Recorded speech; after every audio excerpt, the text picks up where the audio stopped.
네, 달달한 10분 시간이고요. 이달의 어드바이저 바로 만나보겠습니다. 어서 오세요.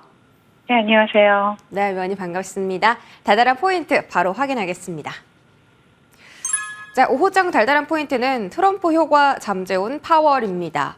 트럼프 후보의 발언 때문에 증시가 계속 엎치락 뒤치락하는 모습인데 파월 연준 의장도 그렇고 간밤에 시카고 연은 총재도 역시나 좀 비둘기파적인 발언을 내놓으면서 국채 금리가 그동안 올랐다가 소폭 하락하는 모습이긴 했습니다. 국내 증시가 이런 영향을 좀 많이 받아가면 좋을 텐데 사실 오늘 좀 힘이 없긴 하거든요. 어떻게 해석해야 될지 위원님의 전략 통해서 들어보겠습니다. 네, 금일 지수 상황부터 좀 체크를 해보도록 하겠습니다. 네, 저는 뉴욕 증시부터 보시면요. 트럼프 효과로 상승하던 채권 금리를 제롬 파월 연준 의장이 등장을 하면서 진정을 시켰죠. 그러면서 상승 마감하는 모습이 나타났습니다. 자, 포르투갈에서 열린 ECB 연례 정책회의에서 패널 토론에 나선 파월 연준 의장은요. 디스인플레이션 경로를 재개할 조짐이 보인다라면서 4월 5일 데이터는 우리가 디스인플레이션 경로로 돌아가고 있음을 시사한다라고 발언을 했습니다. 해당 발언이 전해지자 금리는 하락세를 나타나기 시작을 했고요. 또 뉴욕 3대 지수는 플러스로 전환되는 모습이 나타났습니다. 자, 기분 좋게 상승하던 뉴욕 3대 지수 멸치보고서가 발표가 되자 잠시 주춤하는 모습이 나타났습니다. 자, 5월 채용 공고 건수를 보시면요. 814만 건으로 시장 컨센서스를 상회를 하면서 하락 추세에서 다시 증가세로 돌아서는 모습이 나타났습니다. 자, 고용지표가 돌아서는 것을 확인한 시장은 다시 인플레이션 우려가 확산되는 듯 했지만 채용 공고 건수가 이제 겨우 팬데믹 이전 수준으로 돌아간 것이고 또 지속적 감소 추세에서의 일시적인 증가다라는 의견이 힘을 얻기 시작했죠. 결국에는 이번 졸추 보고서가 노동시장이 재가열되는 것도 아니고 또 너무 차가워지는 것도 아닌 골디락스 데이터로 인식한 시장은 다시 상승하기 시작을 했고요. 또 S&P 500은 5,500선을 재탈환을 했고 또 나스닥은 18,000선을 돌파하면서 다시 한번 역사적 신고가를 기록하는 모습이 나타났습니다. 자, 이번에도 역시 엔비디아를 제외한 빅테크들이 시장을 주도했고 또 2분기 인도량이 월가 예상치를 상회한 테슬라가 무려 10%대나 급등을 하는 모습이 나타났습니다. 자, 미국 증시 상승 영향으로 오름세로 출발한 국내 증시 코스피에서는 외국인들이 매수 규모를 축소하고 또 코스닥에는 기관들의 매도세가 지속이 되면서 오전 상승분을 대부분 반납하는 모습이 나타나고 있습니다. 자, 코스피 보시면 기관의 매수세가 꾸준히 유입이 되고 있고요. 또 외국인들이 매수 규모를 축소한 이후에 특별한 방향성을 나타내지 않고 있고 또 코스닥에서는 외국인들의 매수세가 유입되고 있지만 기관들이 매도로 일관을 하면서 지수의 발목을 잡고 있는 모습입니다. 테슬라 급등 영향을 2차전지 대형주들이 상승을 하면서 지수를 방어를 해주고 있고요.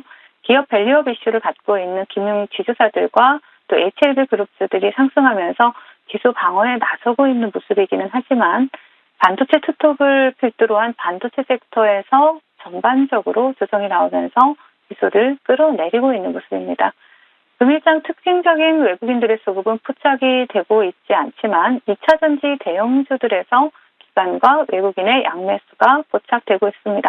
자, 금일장 테마 동향 살펴보겠습니다. 가남 신약 리보세라립의 FDA 승인 불발로 급락했던 HLB 그룹주들이 FDA가 제14 신청서 제출을 권고했다라는 이러한 소식이 전해지면서 급등세를 나타내고 있죠. 먼저 차트를 보신다라면요. 대장인 HLB 제약이 상한가에 현재 안착해 있는 모습이고요. 그리고 또 그 뒤를 따라서 HLB라든가 HLB 생명과학 그리고 HLB 테라퓨틱스 그리고 HLB 글로벌과 같은 HLB 그룹주들이 테마를 형성하고 강세 흐름을 나타내고 있습니다. 자, 전일 뉴욕 증시에서 2분기 인도량이 월가 컨센서스를 상회를 하면서 급등한 이런 테슬라의 영향을 국내 증시에서도 2차 전지와 같은 이런 섹터에서 전기차나 자율주행 관련주들이 강세 흐름을 나타내고 있죠. 먼저 2차 전지 섹터 보신다라면 NCS를 보실 수가 있고요. 그리고 또 한중 NCS, 그리고 신성 SK, 에코프로 머티와 같은 이러한 관련주들이 테마를 형성하고 강세 흐름을 나타내고 있습니다. 자, 자율주행 섹터에서는 라이다 관련주죠. SOS를 보실 수가 있고요. 그리고 라이콤도 강세 흐름을 나타내고 있습니다. 그 외 의료용 대마초 관련주인 에머리지가 금일 2연상에 성공을 하는 모습이고요. 또 신작 흥행 소식이 전해진 게임 관련주죠. 넥슨 게임즈가 갭을 크게 끼우고 시가를 이탈하는 모습이 부착이 되고 있고요. 또 웰킵스 하이텍 보실 수가 있습니다. 반도체 관련주죠. 그리고 위드텍까지 반도체 관련주로 보실 수가 있고요. 그리고 큐렉소 의료기기 관련주라서 금일 바닥권에서 수급 들어오면서 강세 흐름을 나타내고 있는 이러한 모습입니다. 자, 시장 대응 전략 드리도록 하겠습니다. 트럼프 효과로 치솟던 채권 금리를 파월 연준 의장이 등장해서 진정을 시키긴 했습니다. 하지만 국내 증시는 여전히 힘이 없는 모습이다라고 보여지는데요. 빅테크들이 미국 증시를 끌어올렸다라고는 하지만 엔비디아만 홀로 하락하면서 21선 단기 추세를 이탈을 했고요. 또 엔비디아의 조정에 AI에 대한 이런 막대한 투자가 과연 기업의 매출과 이익으로 되돌아올 것이냐라는 것에 대한 의문이 다시 제기되고 있는 모습입니다. 이러한 상황에서 국내 증시는 올해 증시 상승을 주도했던 반도체 섹터가 조정 흐름이 나오고 있는데요. 계절성으로는 7월 초는 1년 중에 가장 증시가 강한 상승세를 보이는 시기이기도 하지만 휴가 시즌 등으로 인해서 거래량이 감소하면서 빠르고 급격한 하락에 더 취약한 시기이기도 합니다. 또한 올해는 대선이 가까워지면서 변동성이 커질 수 있는 시기이기도 하고요. 또 본방송을 통해서 지난달 말부터 보수적인 시각으로 시장을 바라보자라고 말씀드린 이후에 국내 시장은 아직도 우리에게 다시 긍정적인 시각으로 바라봐 달라라는 이런 제스처를 취하지 않고 있는 모습입니다. 시장이 우리에게 다시 돌아오라고 말하기 전까지는 계속해서 보수적인 관점을 유지해 주십사 부탁을 드리고 또 확인하고 대응해도 늦지 않다라는 생각으로 시장에서 한 발 물러나서 여유 있게 좀 대응하시면 좋을 것 같다라고 말씀을 드립니다. 네, 하반기 변동성을 불러일으키는 이슈들이 많은 만큼 한 발짝 물러서서 좀 여유 있게 시장을 바라보자라는 전략 세워주셨고요. AS를 통해서 조금 더 여유 있는 마음가짐 가져보겠습니다. 첫 번째로 솔로스 첨단 소재고요. 그저께 AS 해주셨던 종목입니다. 그저께 목표 가격 22,000원을 시원하게 돌파하는 흐름이었고요. 오늘도 5일선 타면서 여전히 잘 지지받고 있는 모습 확인되고 있습니다. 추가 전략 어떻게 세워볼까요? 솔루스 첨단 소재를 말씀하신 거죠. 예, 솔루스 첨단 소재 같은 경우에는 제가 최근에 또 시세를 또 주면서 또 좋은 흐름을 나타내는 그러한 종목이고요. 솔루스 첨단 소재 같은 경우에는 엔비디아 차세대 AI 가속 비용 동박 양산 개시 소식에 급등을 하기도 한 이러한 종목이고 또 동박 관련주로 굉장히 또 기업이 기술력을 가지고 있는 종목이죠. 차트 보시겠습니다. 자, 솔루스 첨단 소재는 아직 한 발이 더 남은 것으로 보입니다. 그렇기 때문에 동종목 같은 경우에는 최근에 지지받아야 할 2만 원 라인을 지켜주는 흐름이 지속된다라면 위로 다시 한번 상승 흐름 23,500원 이 부근까지는 반등이 나와줄 수 있을 것으로 보이기 때문에 동종목 2만 원 지지의 라인 확인하시면서 재매수 관점 유효하다라고 말씀을 드리겠습니다. 네, 2만 원 지지 라인 체크해 드렸습니다. 두 번째 AS 종목은 대봉 LS고요. 우리 달달한 위원님, 이달의 위원님의 저력을 확인할 수 있었던 종목입니다. 어제 추천해 주시자마자 슈팅이 나오면서 1시간 만에 목표가 달성에 성공했습니다. 목표 가격 15,000원이었고요. 15,700원까지 최고 가격 올라갔습니다. 하루 만에 26% 상승률을 챙겼는데 위원님 이 자리에서는 어떻게 대응해야 될까요? 일단은 대봉 LS 추천드리자마자 슈팅이 나오면서 또 목표가 돌파를 하면서 여러분들이 26% 최고가 수익을 챙겼습니다.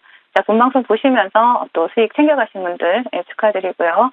자, 대봉 LS 같은 경우에는 우리가 이제 비만 관련주로 시장에서 부각이 되었던 종목인데, 동종목 같은 경우에는 비만 치료제 관련해서 맞다 아니다 여러 가지 논란이 있지만 차트를 보시면요. 주가는 상방을 향하고 있고요. 그리고 또 굉장히 강력한 수급이 들어온 이후에 또 조정 구간이 굉장히 예쁘게 나오고 있는 그러한 흐름입니다. 자, 동종목 같은 경우에도 또 과거에 비만 관련주로도 두각을 나타냈던 종목이기도 하고 또 새롭게 그 관련 비만이 아니더라도 시장에서 수급이 들어왔다는 얘기는 추세 상방을 또 노려볼 수도 있는 것이죠. 13,000원 지지라인 체크하시면서 재매수 관점 여전히 유효하다라고 말씀을 드리겠습니다. 네, 대봉 LS 하루 만에 수익 챙기신 분들 모두 축하드립니다. 많은 시청자분들께서 이제 집중하고 계시는 오늘의 달달한 공략주 체크해 봐야겠죠? 위원님 공개해 주시죠. 네, 오늘은 유진 테크놀로지를 준비를 해봤습니다. 동사 같은 경우에는 2차 전지 정밀 금형 부품이나 소재 전문 업체이고요. 또 2차 전지 제조에 소요되는 이러한 정밀 금형이나 뭐 이런 리드텍의 제조나 이런 판매를 주력 사업으로 하고 있는데 매출의 대부분이 뭐 국내 배터리 3사다라고 보시면 되겠죠. LG 에너지 솔루션이나 SK온이나 삼성 SDI에 또 고객사를 두고 있다라고 보시면 되겠고요. 또 중대형 전지나 소형 전지를 생산하는 데 필요한 복합적인 기술을 보유한 기업이고요. 또 최근에 뭐 신규 사업 매출 증가로 인한 그런 수혜까지 같이 볼 수 있는데 일단 차트 보시면서 말씀드리자면 유진 테크놀로지 같은 경우에는 충분한 조정 구간을 거치고 다시 바닥권에서 강력한 수급이 유입이 되었습니다.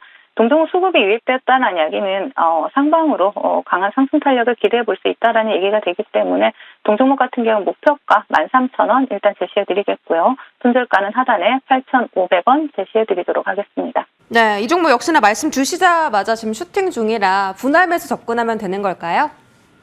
네, 항상 뭐 수급주 같은 경우에는 분할 매수 접근하시고 조정 시에 하방으로 비중을 더 실으면서 매수하신다라면 또 달달한 수익을 챙겨갈 수 있는 종목이다라고 말씀을 드리겠습니다. 네, 알겠습니다. 오늘 종목 유진 테크놀로지고요. 목표 가격 13,000원 확인해 보시기 바랍니다. 지금까지 이달의 위원님과 함께했습니다. 고맙습니다. 네, 감사합니다.